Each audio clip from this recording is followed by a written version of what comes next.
High বন্ধুরা, তো আমাদের মাইজিপিতে একটি আপডেট এসেছে। সেটা হইতেছে যে আপনি সারা মাস এক মাস কার সাথে কথা বলতে আছেন, কী করতে আছেন না করতে আছেন, ঠিক আছে, আপনি সেই লিস্টটা খুঁজে বের করতে পারবেন। কিংবা দেখা যেতেছে যে আপনার গার্লফ্রেন্ড কিংবা আপনার অন্য কোনো ভাই কিংবা অন্য কেউ কার কার সাথে এক মাসের ভিতরে কার কার সাথে কথা বলেছে সব কিছু আপনি খুঁজে বের করতে পারবেন সেই আপডেটের মাধ্যমে।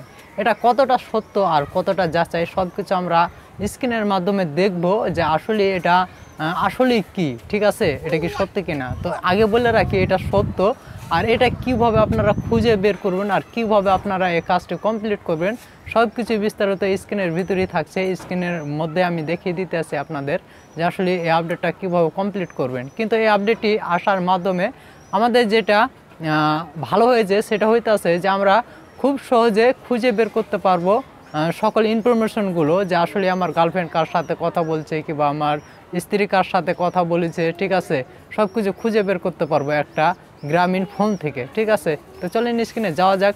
আপনারা মাইজিপি সে আপডেটটি পাওয়ার জন্য চলে যাবেন আপনাদের মাইজিপি অ্যাপসের ভিতরে, ঠিক আছে। তো আমি চলে যাচ্ছি আমার মাইজিপি অ্যাপসের ভিতরে।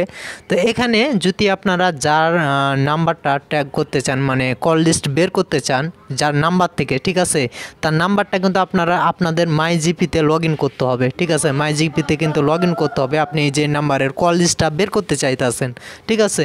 তো আমি আমারটা দিয়ে আমি আপনাদের দেখাইতে আসি। তো এখানে এর ভিতরে এসে মাইজিপির ভিতরে এসে নিচে দেখবেন যে সার্ভিস নামে একটি অপশন আছে, সে সার্ভিসে ক্লিক করবেন, ঠিক আছে। সার্ভিসে ক্লিক করার পরে আপনাদের মাঝে এরকম একটা ইন্টারফেস আসবে। তারপরে আপনারা দেখেন যে এখানে লেখা আছে ইউজ হিস্টোরি, ঠিক আছে। এই যে দেখেন এখানে লেখা আছে ইউজ হিস্টোরিতে, ইউজ হিস্টোরিতে আপনারা ক্লিক করবেন। ইউজ হিস্টোরিতে ক্লিক করার পরে এখান থেকে আপনারা দেখতে পারবেন যে এই নাম্বারটিতে আমি যে নাম্বারটি লগ ইন করে রেখেছি এই নাম্বারে আমি কার কার সাথে কথা বলেছি, কতটি আমি এমবি ভরেছি, কতটি এমবি ইউজ করেছি, ঠিক আছে। তারপরে এসএমএস কিনেছি কতটি, এসএমএস ফুরালছি কতটি, তারপরে সাবস্ক্রিপশন, ঠিক আছে।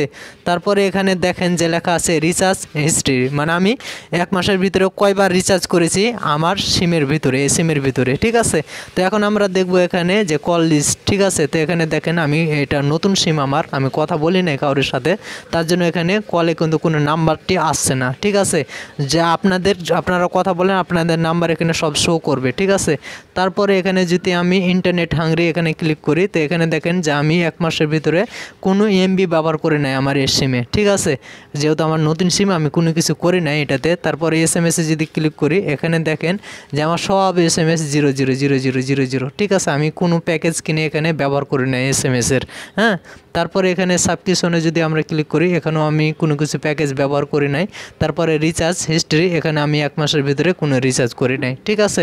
তো আপনারা এই আপডেটের মাধ্যমে খুব সহজে আপনারা খুঁজে বের করে নিতে পারবেন যে একটা সিমের কল লিস্ট খুব সহজে, যে কার কার সাথে এক মাসের ভিতরে কথা বলেছে, কতটি রিচার্জ করেছে সব কিছু। এবার বলি যে এই আপডেটটি আমাদের কাছে আসার কারণটা কি, ঠিক আছে। এটা হইতে আছে ভাই সরকার আপনাদের কাছ থেকে হিসাব অ্যাক্টিভ চাইবে, আপনি এক মাসের ভিতরে কত আপনি খরচ করতে আসেন একটা সিম থেকে, কত বাই করতে আসেন, ঠিক আছে। সব কিছু খরচ এখানে তারা একটা হিসাব করবে, হিসাব করে আপনার উপরে একটা বেনিফিট যেটা হোক একটা নিয়ে আসবে।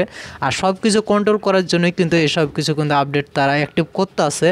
তো জাস্ট সবাই বুঝতে পারলেন যে আসলে এভাবে কীভাবে আপনারা কমপ্লিট করবেন। তো সবাইকে ধন্যবাদ, ভালো থাকবেন।